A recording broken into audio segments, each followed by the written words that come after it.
পর। হ্যালো মিতালি দি, কেমন আছো? অনেকদিন পর দেখছি আজকে। ঠিক আছে, এই যাবে তোমার গুড ইভিনিং গো। কেমন আছো বলো? গরম কেমন? আমাদের এখানে বিভৎস টাইপের গরম। এই দেখো, আমি 38 পরি, তো 38 যে পড়বে সে কিন্তু এখানে একটা কিছু চাইলে আরামসে লাগাতে পারো। এর জন্য বলছি 36, 38, 40, 42 আরামসে নাও। 42 আরামসে নাও। 44 এ যদি শোল্ডারে চাপ হয়ে যায়, 44, 46 যারা আছে তারা আমার থেকে এই জিনিস নিয়েছে।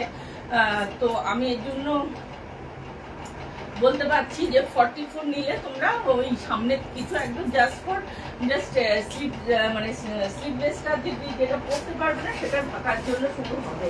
ঠিক আছে, 38, 40, 42 নিলে আরামসে তোমাদের একদম ইয়ে থেকে যাবে, কিন্তু মানে চেস্ট পোর্শনটা সামনে এসে সুন্দরভাবে ঢুকে যাবে। কালার ছিল সে যে কোথায় ঢুকে